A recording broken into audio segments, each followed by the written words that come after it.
அந்த காட்டுல பனிக்காலம் ஆரம்பிக்க இன்னும் கொஞ்ச நாட்கள் தான் இருந்துச்சு. அதனால எல்லா பறவைகளும் ஒரு இடத்துல ஒன்னா கூடி பனிக்காலத்துல செய்ய வேண்டிய முன்னேற்பாடுகளை பத்தி பேச ஆரம்பிச்சாங்க. நண்பர்களே, இன்னும் கொஞ்ச நாள்ல நம்ம காட்டுல பனிக்காலம் ஆரம்பிக்க போகுதுன்னு உங்க எல்லாருக்குமே தெரியும். பனிக்காலம் வந்தாலே அது கூடவே பனி புயலும் கண்டிப்பா வந்துரும். அத மனசுல வச்சுக்கிட்டு நாமெல்லாம் நம்மளோட வீடுகளையும் கூடுகளையும் ரிப்பேர் பண்ணி வலிமையானதா மாத்திக்கணும். கூடுகள்ல வாழ பறவைகள் தங்களோட கூடுகளை மரக்கிளைகளுக்கு கீழே கொண்டு போய் வச்சுக்குங்க. அப்பதான் உங்களோட கூடுகள்ல பனி விழாம இருக்கும். சோனா, வருஷம் தான் பனிக்காலம் வருது. ஆனா நீ என்னவோ இந்த பனிக்காலம் 100 வருஷத்துக்கு ஒரு தடவை வர்ற மாதிரி பயங்கரமா பில்டப் கொடுக்கற. காலு, நீ ஏன் இப்படி கோவப்படுற? சோனா சொல்றது உண்மைதானே? ஒருவேளை பனி புயல் வந்துட்டா அதுல இருந்து தப்பிக்க நமக்கு வலிமையான வீடு தேவை இல்லையா? இங்க பாரு சாகர், நீங்க என்னென்ன செய்யணும்னு நினைக்கிறீங்களோ அதையெல்லாம் நீங்களே செஞ்சுக்குங்க. ஏன் தேவையில்லாம என்னையும் தொல்லை பண்றீங்க? சோனா இதை பத்தி பேச போதுன்னு தெரிஞ்சிருந்தா நான் இங்க வந்தே இருக்க மாட்டேன். என் வீடு இப்பவே நல்லா தான் இருக்கு. எனக்கு உங்களோட அட்வைஸ் ஒன்றும் தேவையில்லை. இப்படி சொன்ன காலுக்காக பிறகு அங்கிருந்து பறந்து போயிடுச்சு. சாகர் அண்ணா, காலண்ணா இப்படி பறந்து போறத பத்தி நீங்க கவலைப்படாதீங்க. அவங்களா இப்படி பேசல, அவங்களோட சோம்பேறித்தனம் தான் இப்படி பேச வைக்குது.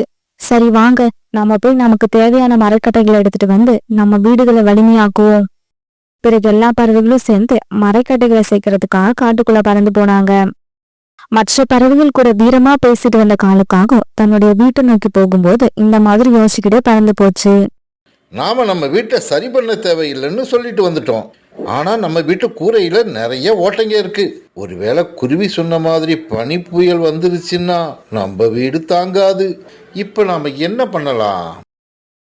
இப்படி யோசிச்சுக்கிட்டே பறந்து வந்த காலுக்காகவும் தன்னோட வீட்டுக்கு வந்து சேர்ந்தப்ப வீட்டு வாசல்ல சின்ன புள்ள அரைகுறையான கூடை கட்டிக்கிட்டு அந்த கூட்டுல படுத்து தூங்கிட்டு இருந்துச்சு.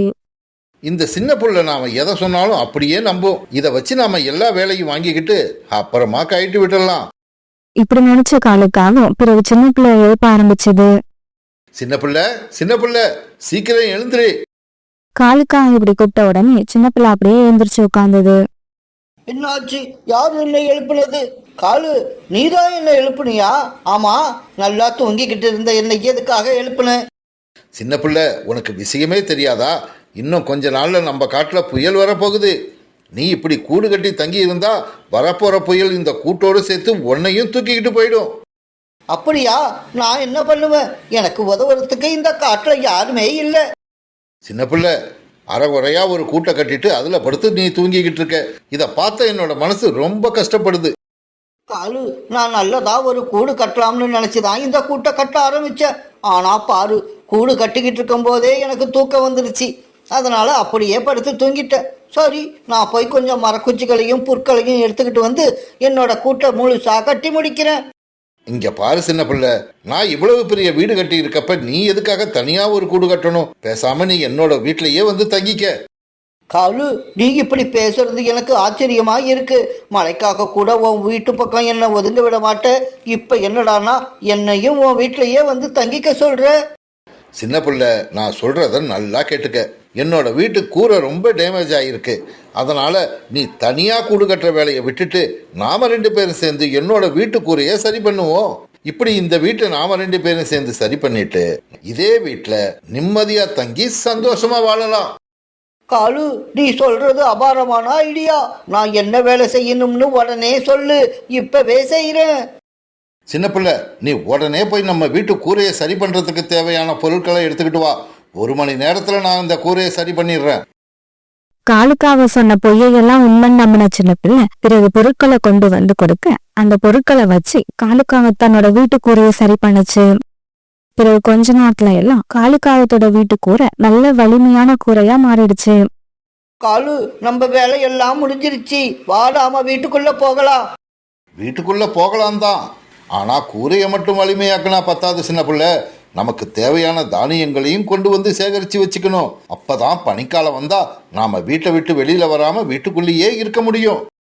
காலு, நீ சொல்றது 100க்கு 100 உண்மை. வீடு மட்டும் வலிமையா இருந்தா போதுமா? சாப்பிட சாப்பாடு இருந்தா தானே சந்தோஷமா இருக்க முடியும். கரெக்ட் சின்ன பிள்ளை, இதுக்காக தான் நான் சொன்னேன். நீ மட்டும் கொஞ்சம் சிரமம் பார்க்காம போய் உன்னால் முடிஞ்ச அளவு தானியங்களை எடுத்துக்கிட்டு வா. நானும் என்னால் முடிஞ்ச அளவு தானியங்களை எடுத்துக்கிட்டு வரேன். அதுக்கப்புறம் நாம 2 பேரும் இந்த வீட்டுக்குள்ள போய் நிம்மதியா படுத்து தூங்கலாம். காலுக்காக இப்படி சொன்ன உடனே சின்ன பிள்ளை தானியங்கள் எடுக்கிறதுக்காக அங்கிருந்து பறந்து போச்சு. இப்படி பறந்து போன சின்ன பிள்ளை திரும்பி வரும்போது நிறைய தானியங்கள் எடுத்துக்கிட்டு வந்துச்சு. காலு, இங்க பாரு, நான் நமக்காக நிறைய தானியங்களை எடுத்துக்கிட்டு வந்திருக்கேன். சின்ன பிள்ளை, அந்த தானியங்களை இப்படி கொடு. நான் இந்த தானியங்களை எல்லாம் வீட்டுக்குள்ள போய் அடுக்கி வச்சுட்டு வந்து ஒன்னு அழைச்சிக்கிட்டு போறேன். இப்படி சொன்ன காலுக்காக பிறகு அந்த தானியங்களை எடுத்துக்கிட்டு தன்னுடைய வீட்டுக்குள்ள போய் கதவை சாத்திக்கிச்சு. வீட்டுக்குள்ள போய் தானியங்களை ஒரு இடத்துல வச்ச காலுக்காகும் பிறகு தன்னுடைய கூட்டுல படுத்துடுச்சு. நாம இனிமே வெளியில போகவே கூடாது. இந்த சின்ன புள்ள கொஞ்ச நேரம் வாசல் கதவை தட்டி பார்க்கும். கதவை நாம திறக்கலன்னா உடனே இங்கிருந்து பறந்து போயிடும். இப்படி நினைச்ச காலுக்காகும் பிறகு அப்படியே படுத்து தூங்க ஆரம்பிச்சது. பிறகு ரொம்ப நேரம் வரைக்கும் காலுக்காக தன்னோட வீட்டு கதவை திறக்கவே இல்லை. இதனால பொறுமை இழந்து போன சின்ன பிள்ளை காலுக்காகத்தோட வீட்டு கதவை தட்ட ஆரம்பிச்சது. ஆனா காலுக்காக கதவை திறக்கவே இல்லை. காலு, காலு, உள்ள போய் இவ்வளவு நேரமா என்ன பண்ணிக்கிட்டு இருக்க? சீக்கிரமா கதவை தர. சின்ன பிள்ளை ரொம்ப நேரம் இப்படி குரல் கொடுத்தும் உள்ள இருந்து எந்த பதிலும் வரல. காலுக்காக கதவை திறக்கவும் இல்ல. அது நல்லா தூங்கிக்கிட்டு இருந்துச்சு. இந்த சமயத்துல அந்த காட்டுல பனிமழையும் பெய்ய ஆரம்பிச்சிருச்சு. இந்த காலு நம்மளை ஏமாத்திடுச்சு. எனக்கு ஆரம்பத்திலேயே இந்த காலு மேல லைட்டா ஒரு சந்தேகம் இருந்துச்சு. இப்போ அது கன்ஃபார்ம் ஆயிடுச்சு. அந்த காலுக்காக நம்மளை திட்டம் போட்டு பழி வாங்கிடுச்சு. எல்லா வேலையையும் செஞ்சது நாம. இந்த வீட்டுக்குள்ள நிம்மதியா படுத்து தூங்குறது காலு. இப்படி சின்ன பிள்ளை மனசு நொந்து பேசிக்கிட்டு இருக்கப்ப பனி புயலும் வீச ஆரம்பிச்சுது. அடப்பாவமே, இந்த நேரம் பார்த்தா பனி புயல் வீசணும். எனக்கு இப்ப எங்க போறதுன்னே தெரியல. இப்படியே இன்னும் கொஞ்ச நேரம் இங்க உட்கார்ந்து இருந்தேன்னா குளிர்ல விரைச்சி செத்து போயிடுவேன். இப்படி நினைச்ச சின்ன பிள்ளை பிறகு அங்கிருந்து பறந்து போச்சு. கதவை கொஞ்சம் திறங்க, நான் ரொம்ப ஆபத்துல இருக்கேன். இந்த குரலை கேட்டா சின்ன பிள்ளை அண்ணா மாதிரி இருக்கு. உடனே போய் கதவை திறக்கணும். இப்படி சொன்ன சோனா குருவி பிறகு வாசல் கதவை திறந்து சின்ன பிள்ளைய வீட்டுக்குள்ள அழைச்சிட்டு வந்துச்சு. அண்ணா, நீங்க இப்படி பனிமழை பெய்யற சமயத்துல கூட்ட விட்டு எதுக்காக இங்க வந்தீங்க? சோனா, நான் மோசம் போயிட்டேன் சோனா, மோசம் போயிட்டேன். இந்த காலுக்காகத்தை நம்பி நான் மோசம் போயிட்டேன் சோனா. இப்படி ஆரம்பிச்ச சின்ன பிள்ளை பிறகு நடந்த கதை எல்லாத்தையும் சோனா குருவி கிட்ட சொல்லுச்சு. காலண்ணா பத்தி நல்லா தெரிஞ்சிருந்தும் அவங்க விரிச்ச வலையில நீங்க விழுந்திருக்கீங்க. சரி சரி, இந்த தானியங்களை சாப்பிடுங்க. இப்படி சொன்ன சோனா குருவி பிறகு சின்ன பிள்ளைக்கு கொஞ்சம் தானியங்கள் எடுத்து கொடுத்து சாப்பிட சொல்லுச்சு. ஹாய் ஃப்ரெண்ட்ஸ், இந்த கதை உங்களுக்கு பிடிச்சிருந்தா லைக் பண்ணுங்க, ஷேர் பண்ணுங்க, அப்புறம் சப்ஸ்கிரைப் பண்ணுங்க. இங்க பாருங்க, உங்கள நிறைய பேர் இன்னும் சப்ஸ்கிரைப் பண்ணாமலேயே நம்ம சேனலை பார்த்துக்கிட்டு இருக்கீங்க. இது ரொம்ப தப்பு. உடனே சப்ஸ்கிரைப் பண்ணிடுங்க. மியாவ். இது மட்டும் பத்தாது, கீழே இருக்கிற ஹைப் பட்டனை பிரஸ் பண்ணி எங்களை இன்னும் உற்சாகப்படுத்துங்க. மியாவ். காலுக்காக தன்னோட வீட்டுக்குரிய சரி பண்ணுச்சே தவிர வீட்டோட தரப்பகுதியை கவனிக்க மறந்துடுச்சு. ஏற்கனவே லேசா வெடிப்பு விட்டிருந்த தரப்பகுதி இப்ப பனி புயல் வீசினதால சுத்தமா உடைஞ்சிருச்சு. இப்படி உடைஞ்ச தரப்பகுதி கீழே விழும்போது அது கூடவே சேர்ந்து காலுக்காகவும் கீழே விழுந்துடுச்சு. ஐயோ அம்மா, உயிர் போயிடுச்சே, உயிர் போயிடுச்சே, என்னை யாராவது காப்பாத்துங்க, என்னை யாராவது காப்பாத்துங்க, என்னை யாராவது காப்பாத்துங்க, என்னை யாராவது காப்பாத்துங்க. காலுக்காக கத்தன சத்தத்தை கேட்ட சோனா குருவி உடனே காலுக்காக வீடு நோக்கி பறந்து போச்சு. காலண்ணா, என்னாச்சு? உங்க வீடு எப்படி உடைஞ்சது? சோனா, அந்த கதையெல்லாம் நான் அப்புறம் சொல்றேன். என்ன முதல்ல உங்க வீட்டுக்கு அழைச்சிக்கிட்டு போ. பிறகு சோனா குருவி காலுக்காகதையும் தன்னோட வீட்டுக்கு அழைச்சிட்டு போச்சு. வீட்டுக்கு போன காலுக்காகவும் நடந்தது எல்லாத்தையும் சோனா குருவி கிட்ட சொல்லுச்சு. இந்த சமயத்துல பக்கத்து ரூம்ல இருந்த சின்ன பிள்ளை மெதுவா இந்த ரூமுக்கு வந்துச்சு.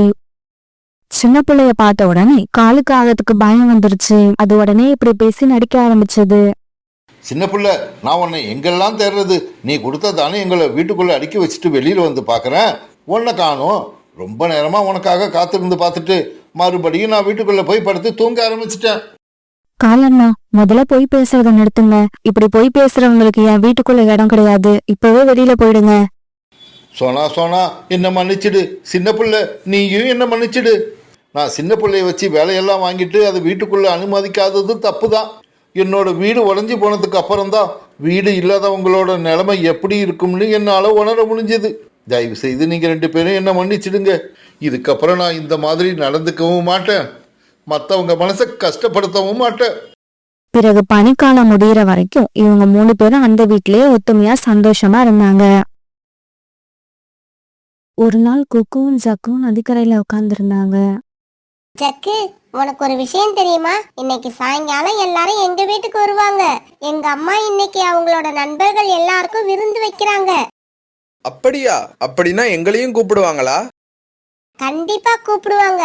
உங்க அம்மாவுக்கும் எங்க அம்மாவுக்கும் அப்பப்ப சின்ன சின்னதா சண்டை வர்றது உண்மைதான். இருந்தாலும் எங்க அம்மா இந்த விருந்துக்கு எல்லாரையும் கூப்பிட போறேன்னு என்கிட்ட சொன்னாங்க. அப்படியா? அப்படின்னா நானும் கண்டிப்பா வருவேன். இப்பவே போய் இந்த விஷயத்தை எங்க அம்மா கிட்ட சொல்றேன். இப்படி சொன்ன ஜக்கு உடனே தன்னோட வீட்டுக்கு பறந்து போனான். அம்மா அம்மா, உங்களுக்கு விஷயம் தெரியுமா? இன்னைக்கு குக்குவோட அம்மா நம்ம காட்டுல உள்ள எல்லா பறவைகளுக்கும் அவங்க வீட்டுல விருந்து கொடுக்கறாங்க. நாமளும் கண்டிப்பா அங்க போகணும். ஜக்கு, வாய மூடு. சோனாவுக்கும் எனக்கும் ஆகாதுன்னு உனக்கு தெரியுமா இல்லையா? அது என்னன்னே தெரியல. சோனாவை பார்த்தாலே எனக்கு உடம்பெல்லாம் எரியுது. அதனால சோனா விருந்துக்கு கூப்பிட்டா கூட இன்னைக்கு நாம அந்த வீட்டுக்கு போக கூடாது. நீ வரலன்னா போ, நான் அங்க போக தான் போறேன். ஜக்கு, ஒழுங்கு மரியாதையா வீட்லயே இருக்கணும். சோனா குருவி வீட்டுல விருந்துக்கு நாம மட்டும் இல்ல, இந்த காட்டுல உள்ள யாருமே போக மாட்டாங்க. ஆமா, அப்படி செஞ்சாதான் அந்த சோனா குருவிக்கு அவமானமா இருக்கும். இப்பவே போறேன். எல்லா பறவைகளையும் போய் பார்த்து அந்த விருந்துக்கு போக கூடாதுன்னு சொல்லிட்டு வரேன். இப்படி சொன்ன கோரிக்காக உடனே தன்னோட வீட்ல இருந்து ரீட்டாங்கிளியோட வீட்டை நோக்கி பறந்து போச்சு. என்ன ரீட்டா, இன்னைக்கு சோனா குருவி வீட்டுல விருந்து வைக்க போகுது போல இருக்கு. நீ போகலையா? நான் அவசியம் போகணும். சோனாவோட சமையல் சூப்பரா இருக்கும். அப்படின்னா சோனா குருவி உன்னை பத்தி சொன்னதுல தப்பே இல்ல. என்ன சொல்லுச்சு? சோனா என்ன பத்தி என்ன சொல்லுச்சு?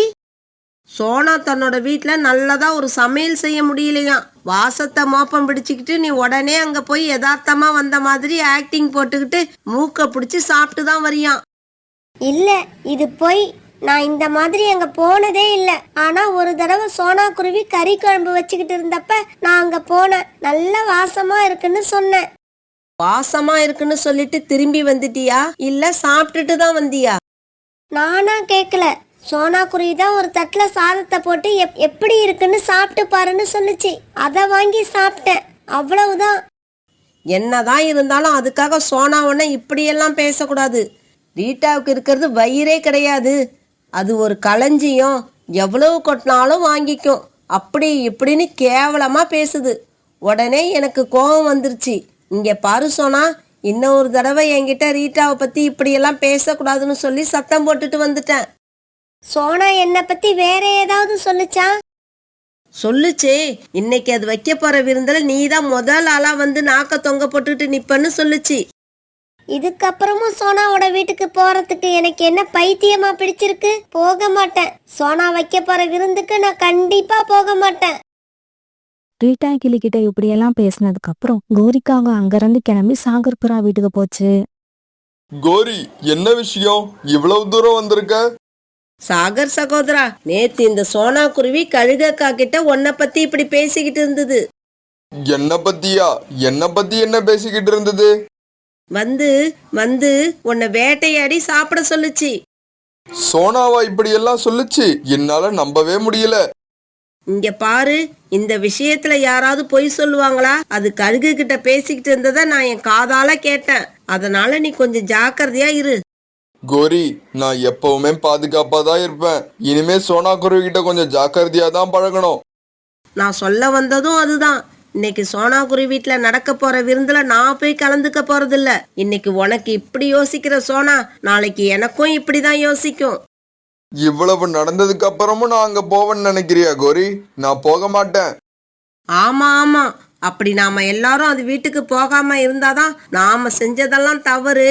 அதனாலதான் யாருமே நம்ம வீட்டுக்கு வரலன்னு அதுக்கு புரியும். பிறகு கோரிக்காவும் அங்கிருந்து ரோனிக்குருவியோட கூட்டுக்கு பறந்து போச்சு. அங்க போன கோரிக்காவும் மத்தவங்க கிட்ட சொன்ன மாதிரியே நிறைய பொய்களை சொல்லி சோனா குருவி நடத்துற விருந்துக்கு ரோனிக்குருவிய போக விடாம பண்ணிடுச்சு. அன்னைக்கு சாயங்காலம் சோனா குருவி எல்லா உணவுகளையும் தயார் பண்ணி வச்சுக்கிட்டு மற்ற பறவைகளுக்காக வெயிட் பண்ணிக்கிட்டு இருந்துச்சு. குக்கு, மணி ஆகுது, இன்னும் யாருமே வரல. நீ எல்லா வீட்லயும் போய் சொன்னியா இல்லையா? அம்மா, நான் எல்லார்கிட்டயும் சொல்லிட்டேன். வேணும்னா இன்னும் ஒரு முறை போய் ஞாபகப்படுத்திட்டு வரேன். இப்படி சொன்ன கொக்கு முதல்ல ரீட்டாக்கிளி வீட்டுக்கு பறந்து போனான். ஆண்டி, விருந்துக்கு நேரம் ஆயிடுச்சு, நீங்க ஏன் இன்னும் வரல? நீ போ குக்கு, எனக்கு கொஞ்சம் வேலை இருக்கு, அதை முடிச்சிட்டு வரேன். பிறகு குக்கு சாகர் புறா கிட்ட போனான். அங்கிள், சீக்கிரமா கிளம்பி வாங்க, விருந்துக்கு நேரமாகுது. உங்க அம்மா கிட்ட போய் நான் விருந்துக்கு வரலன்னு சொல்லு, எனக்கு நிறைய வேலை இருக்கு. குக்கு அங்கிருந்து ரோனிக்குருவி கிட்ட போனான். ஆனா ரோனிக்குருவி விருந்துக்கு வரலன்னு சொல்லிடுச்சு. இதனால குக்கு சோர்ந்து போன மனசோட தன்னோட வீட்டுக்கு பறந்து போனான். பிறகு வீட்டுக்கு போன குக்கு நடந்தது எல்லாத்தையும் தன்னோட அம்மா கிட்ட சொன்னான். அம்மா, என்கிட்ட யாருமே முகம் கொடுத்து பேசல, எல்லாருமே வெறுப்பாதான் பதில் சொல்றாங்க. சரி விடு, எல்லாருக்கும் ஏதோ வேலை இருக்குன்னு நினைக்கிறேன். இவங்க எல்லாம் வருவாங்கன்னு நினைச்சு நிறைய உணவு சமைச்சிட்டேன். இதையெல்லாம் எடுத்துட்டு போய் நானே எல்லார் வீட்லயும் கொடுத்துட்டு வந்துடுறேன். சோனாக்குருவி இப்படி சொல்லிக்கிட்டு இருக்கும்போது மழையும் வேகமா பெய்ய ஆரம்பிச்சிருச்சு. பிறகு சோனாக்குருவி ஒரு கொடையை எடுத்துக்கிட்டு ரீட்டா கிளி வீட்டை நோக்கி பறந்து போச்சு. ரீட்டா கிளி வீட்டுக்கு போன சோனாக்குருவி கதவை தட்டினதும் கதவை திறந்துக்கிட்டு ரீட்டா கிளி வெளியில வந்துச்சு. சோனா, இந்த மழையில நனைஞ்சுக்கிட்டு எதுக்காக இங்க வந்திருக்க? ரீட்டா, நீங்க எல்லாம் விருந்துக்கு வீட்டுக்கு வருவீங்கன்னு நினைச்சேன். ஆனா வேலை இருக்கிறதால நீங்க எல்லாம் வரல. அதனால தான் சாப்பாட்டை உங்க வீட்லயே வந்து கொடுத்துட்டு போகலான்னு எடுத்துட்டு வந்தேன். இப்படியெல்லாம் நினைக்கிற நீ கோரிக்காகத்திட்ட என்னை பத்தி என்ன சொன்ன? இப்படி ஆரம்பிச்ச ரீட்டா கிளி நடந்தது எல்லாத்தையும் சோனாக்குருவி கிட்ட சொல்ல சோனாக்குருவி அதையெல்லாம் கேட்டுட்டு இப்படி பேச ஆரம்பிச்சுது. ரீட்டா, நான் கோரி அக்கா கூட பேசி 1 மாசம் ஆகுது. அவங்களுக்கு என்னை கண்டாலே பிடிக்கல. அதனால நீங்க யாருமே என் கூட பேசக்கூடாதுன்னு நினைச்சு சொல்லியிருப்பாங்கன்னு நினைக்கிறேன். சாரி சோனா, நான் உன்னை பத்தி தப்பா நினைச்சிட்டேன். என்கிட்ட இந்த மாதிரி சொன்ன கோரிக்காகவும் மற்ற எல்லார்கிட்டையும் இப்படிதான் சொல்லியிருக்கோம். எல்லாரோட வீட்டுக்கும் போய் நடந்தது என்னன்னு விசாரிப்போம். ரீட்டா கிளியும் சோனாக்குருவியும் சாகர்புரா வீட்டுக்கு போனாங்க. அங்கே போனவங்க கொஞ்ச நேரம் கோரிக்காங்க சொன்னதை பற்றி பேசிக்கிட்டு இருந்தாங்க. சோனா, உன்னை பத்தி எனக்கு நல்லா தெரியும். இருந்தாலும் கொஞ்சம் அவசரப்பட்டு அந்த கோரிக்காக சொன்னதை நம்பிட்டேன். அந்த கோரிக்காக நினைச்சது நடக்கவே கூடாது. ரீட்டா, நாம எல்லாரும் சோனாக்குருவி வீட்டுக்கு போய் விருந்து சாப்பிடுவோம். ஆமாம், அப்படியே போகிற வழியில் ரோனியையும் அழைச்சிட்டு போவோம். பிறகு ரோனிக்குடியோட கூட்டுக்கு போன இவங்க எல்லாரும் நடந்த உண்மையை சொல்லி உண்மை என்னன்னு புரிய வச்சாங்க. பிறகு எல்லாரும் சேர்ந்து சோனாக்குருவியோட வீட்டுக்கு வந்து சேர்ந்துட்டாங்க. எல்லாரும் சோனாக்குருவி வீட்டில் உட்காந்து ரொம்பவும் சந்தோஷமா விருந்து சாப்பிட ஆரம்பிச்சாங்க. சோனா, உன்னை எல்லார்கிட்ட இருந்தும் தனிமைப்படுத்தணும்னு நினைச்ச அந்த கோரிக்காகத்து கூட இனிமே யாரும் பேசவே கூடாது. ஆமா, இனிமே கோரி கூட சேர்ந்து நான் உணவு தேட கூட போக மாட்டேன்.